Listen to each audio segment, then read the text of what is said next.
Hello, everyone. It is Logan back with another informative podcast. We got a really good one today, and we're about to get right into it. So, thank you for joining me again and just learning a little bit more about health and wellness. And hopefully, you can take something from this. Hopefully, it gives you something to bring into your daily life, whether you're a practitioner and you're working with others, or you're just trying to gain a little more insight on just feeling better throughout your daily life. I think we can all have something to gain from some of this information. So make sure to follow all my social media as well. I forgot to mention that last time, but All Strong Fitness LLC is on Instagram. We are on LinkedIn. We are on Facebook, and we have a really good website, allstrongfitness.org, where you can find more out about what we do and what we're trying to do in the Eastern Iowa area. And yeah, so we're just going to get right into it. So the topic we are going to look into this week is talking about fatigue. Now, fatigue is something that nearly everyone is dealing with or has dealt with at some point. Me being 23 years old, going through college and a lot of different life aspects, I've been fatigued numerous times, and I am still very young and resilient. So as we age and get older, a lot of us may notice some more fatigue. Some individuals who have kind of higher stress jobs or specific things that kind of lead to more fatigue, of course, are going to be experiencing more fatigue. Another really big thing when it comes to the feelings of fatigue in general is that most people do not enjoy the feeling of fatigue. We want to be filled with vigor and energy and be able to do stuff nonstop throughout the day. I know this is how I feel personally, and we just want to get after it. And that's just, for the most part, human nature. When we want to get stuff done and we're driven, being fatigued is the last thing that we want to have happen. So it's super important, because even though we don't want it to have happen, it happens all the time and will likely happen again at some point. One of the main things about fatigue that I want to first address is that it is totally normal, and it is something that happens to all of us, and it will happen to you numerous times in your life. It's not necessarily a bad thing, and actually is a good thing at times, because sometimes when we are fatigued, it's telling our body that there might be some stuff wrong. Whether this is we are inactive, lazy, and not doing a whole lot, or on the opposite spectrum, sometimes when we are very fatigued, it's actually because we're doing too much. And this may be the case for somebody who is more higher stress, has a higher stress job, somebody who's a professional athlete and is training and just working their body to the absolute limit.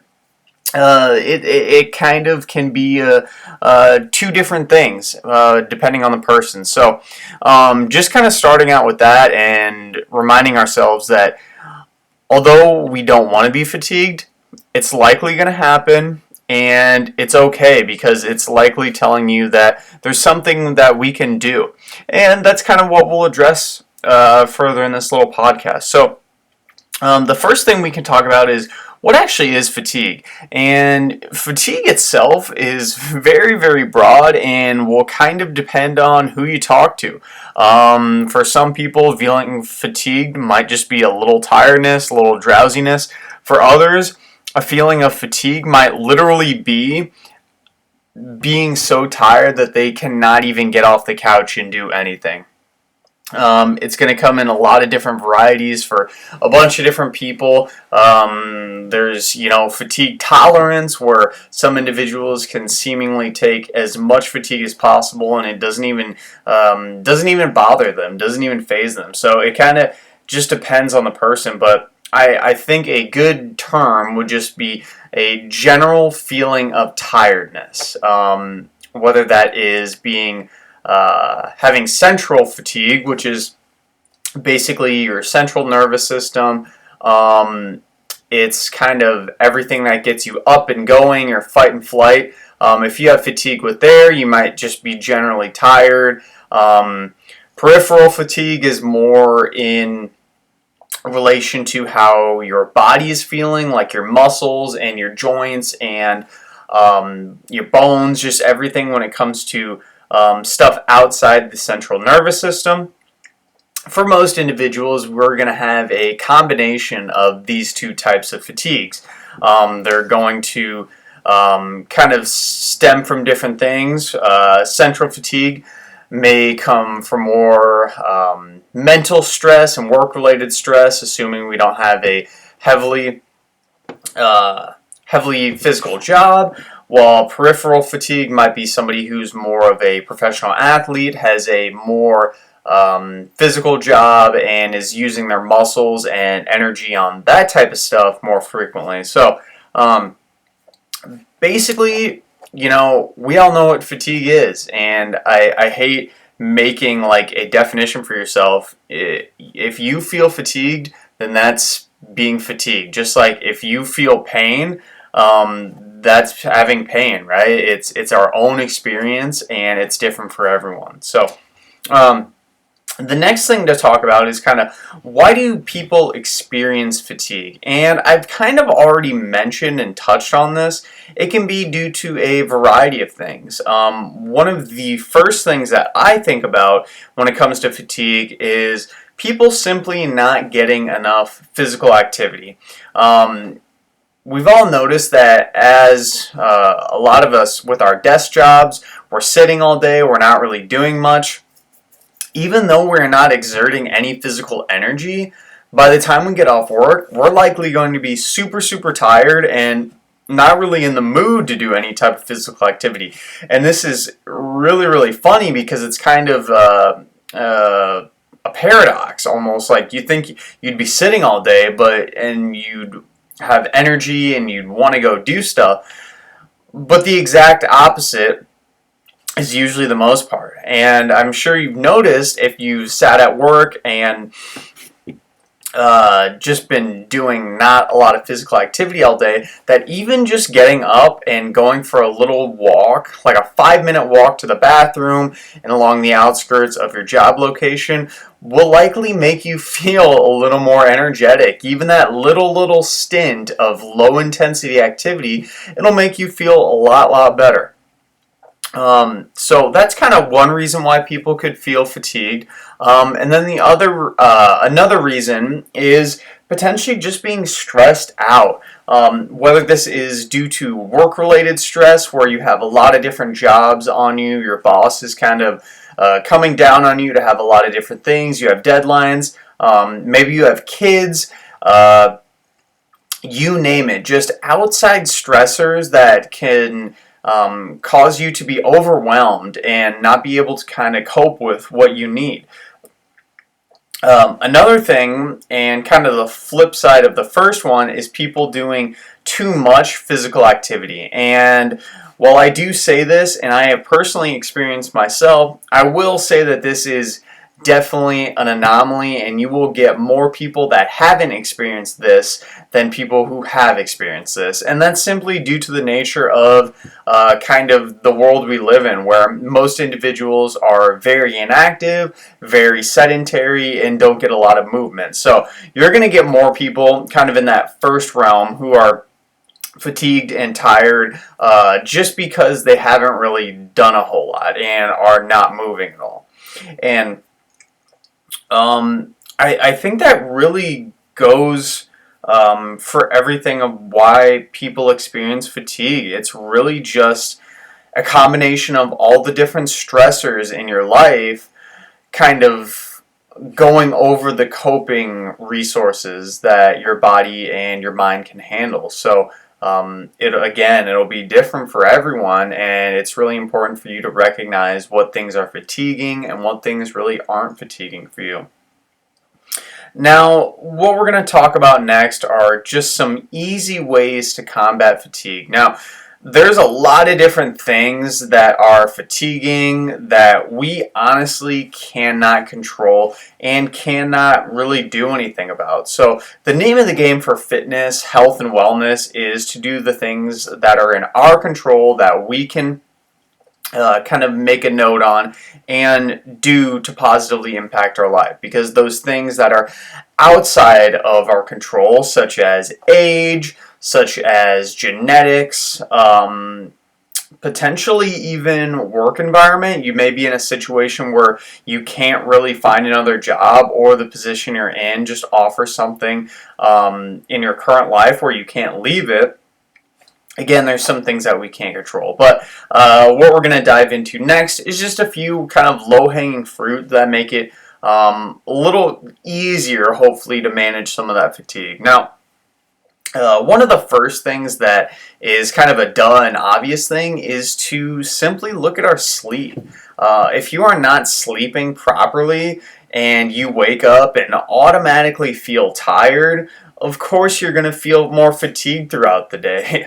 After you wake up, you might feel a little groggy for the first 30 minutes to an hour after you're waking up, but after that, you shouldn't really feel that much more tired. So if you are still tired and fatigued after that hour of sleep, you should really adjust your sleeping habits, making sure that you're getting to bed at a consistent time, making sure that you are getting a full 7 to 8 hours of sleep. And something I just want to reiterate when it comes to sleep is that just because you are in bed and you are in your bed does not necessarily mean you're sleeping. So, you may say, oh yeah, I go to bed at 10 o'clock and wake up at 6 o'clock. That's wonderful, but you're not necessarily sleeping that entire time. And actually, you're probably not. I know for a fact I've done a lot of different sleep watches and things that kind of track my sleep. And I've noticed for a fact that those things tell me that I'm rustling, I'm flipping on and over, maybe you have to get up and use the restroom in the middle of the night. Those things really, really do add up over time and can cut almost 30 minutes to an hour out of your sleep. So if you are somebody who it tries to be in bed for 8 hours, but you actually want 8 hours of sleep, maybe give yourself 9 hours in bed. Super, super simple, easy tweak, but something that can make a huge difference in your life. Also, making sure you're not having caffeine too close to bed. Alcohol can also inhibit the ability to sleep well. And just making sure that you have good sleep hygiene habits on top of that. So, in other words, making sure that you are almost acting like your bed is just a sanctuary for sleep. You shouldn't be coming into your bedroom, watching television for 30 minutes. Reading a book is good, doing something off the electronics, something that's calming and relaxing, maybe doing some puzzles, some crosswords, something where you basically have your bed as only sleep. And that should just be the bedroom trait in general. So sleep is really, really huge and probably one of the easiest ways to combat fatigue and tiredness. So get more sleep, dedicate more sleep. Don't put it on the back burner. You can actually shortchange your health a lot by thinking you're getting more stuff done by not sleeping as much. The exact opposite is happening, and actually your mental health can be affected pretty heavily from your sleep in addition to that. The next thing we're going to talk about is diet. If you are fatigued and you notice that you are eating fast food, cookies, cakes, complete junk, everything off the shelf that is delicious and is packed full of saturated fat, added sugars, etc., this is likely going to be more fatiguing. Those things spike your blood sugar heavily and can lead to instability in your blood sugar. In doing this, this causes a very, very large lapse of energy throughout the day. You want your blood sugar to be stable, so if you are constantly eating high sugar things, this is going to throw it completely on the whack. In addition to this stuff, a lot of those fried foods, high sugar foods, stuff that's high fat and just overall we know is not good for your health, does not give us good sustained energy. It makes us feel like complete crap. I don't know how many times you've gone and gotten KFC, eaten, 3 slices of pizza. How do you feel after that? Nobody feels good. You might feel good going down and it tastes good, but afterwards we all feel like a bunch of crap. Versus going and getting the salad bar at a pizza place, or just getting a chicken breast sandwich with maybe a little bit of cheese and some lettuce and veggies.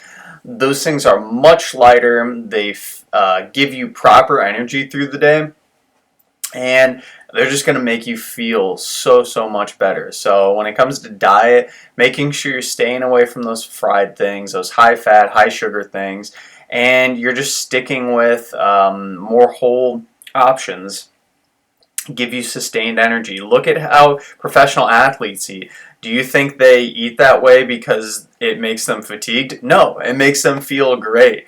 Those veggies and high protein, everything that they do is just helping them to feel better, to perform better. Another thing that we can kind of address is the physical activity component. And I kind of already touched on this, but individuals who are consistently physically active tend to be much more energetic throughout the day. And when I say exercise, I am not saying you need to go and kill yourself and do CrossFit and high intensity interval training and stuff that is, yes, with really high volume will make you extremely tired. I'm talking about going out for, a 10 to 20 minute jog, doing a little bit of weight circuit. Maybe you can go on machines, do a little bit of free weights. Basically stuff to get your blood flowing and endorphins going. This will make you feel so much better and energetic afterward. Again, though, it's such a paradox and kind of a hard thing to do. And I know for myself personally, I have gone to the gym and I felt very tired beforehand. But I know that just getting in there and even doing my warm-up, I'm going to feel so much better afterwards. So realize that sometimes it's just kind of ripping the Band-Aid off, going in, and that you're going to feel a lot better afterwards can really go a long way. Something I want to address is that, and I actually forgot to mention this when it comes to diet, is that some people will be nutritionally deficient in something that makes them more tired. However, for the most case, this is not really going to be for most people. So don't be looking for some special diet hack or certain vitamin or mineral you're missing. No, it's probably a combination of your diet as a whole. So eating more fruits and vegetables, whole grains, lean meat as a whole will get you those vitamins and minerals, not something specifically that you just kind of picked out of thin air. So that's just something to keep in mind, because a lot of people will say like, "Oh, I heard that this makes me energetic and stuff," and it could in short term. Largely, I'd say from the placebo effect. However, eating consistently well is what gets you there. Just like consistent exercise is what gets you there. It's not what sells, and it's not what's sexy to hear, but it's unfortunately the truth. So when we're talking about fatigue, the last thing that I kind of want to talk about is meditation, deep breathing, and stress management. One of the things that I've come across in the last little portion of my life is practicing meditation and deep breathing. Now, this stuff seems kind of counterintuitive because it seems like, if I want to be less fatigued, why would I meditate, which inherently makes you more tired and fatigued? And this does make sense on paper, but we got to think about why we're actually meditating in the first place. For a lot of us, meditating is done to ease anxiety and stress from our outside world. And if we are doing that, as in easing stress and anxiety from our outside world, this should then give us more mental capacity to have more energy. So If you're doing some deep breathing, 10 minutes of deep breathing and meditation, and then you're really, really tired and kind of feel fatigued during it, the moment you wake up and start looking around, you may feel a little tired, but I can't tell you how many times that I've done some meditation, I felt a little sluggish, tired, perhaps a little anxiety ridden before it, and then afterwards I feel tremendously better, and I feel like I can take on the day, get after things, and just get it. So it's all about trying to take that stress away and take some of those stressors that we talked about, which cause some of this fatigue, meditation and deep breathing, and just giving yourself some time to relax and realize that if you take 30 minutes to an hour, maybe even a couple hours to yourself to do absolutely nothing, that this is going to do more for you long term, mentally, and of course physically. So those are kind of the basic premises to some ways we can combat fatigue. And hopefully you kind of gain something from that. And, maybe if anything, it kind of gets you to think in a different way and potentially can help you have others think in a different way too. We're all trying to spread information. We're all trying to be healthier versions of ourselves. And we're trying to do it in the most easiest and low-hanging fruit way, as in the easiest things that we can start doing today to do that. So in closing, understand that fatigue could be many, many, many different things, and noticing that if there are some certain specific things that cause you fatigue, to kind of try to work around that and find coping mechanisms to get through the fatigue. Again, understanding that fatigue is part of normal everyday life, and you likely will be fatigued at some point. That's okay. We just kind of deal with it. Everyone's tired. Everyone's fatigued. Do those simple things that you can do and focus on the stuff in your control, because outside of that, there's a lot of things that people will try to sell you and make you think that you need. Unfortunately, your body is a lot better than that and can adapt and become less fatigued from you helping yourself, essentially. So I really hope you took something away from this podcast. Thank you for listening. Please share this information with others. We're trying to get everyone more healthy, more fit, and that means everyone of all populations, All Strong Fitness. We like working specifically with individuals with special needs, so we're trying to kind of get the word out there, make them healthier, but at the same time, we know that everyone's trying to get better. So make sure to check out our LinkedIn page, our Facebook, and Instagram, and our website if you want to learn more about our health and wellness services and kind of what we do. So that information will be in the description of the YouTube video. And thanks for watching this or listening. We'll catch you next time. Bye.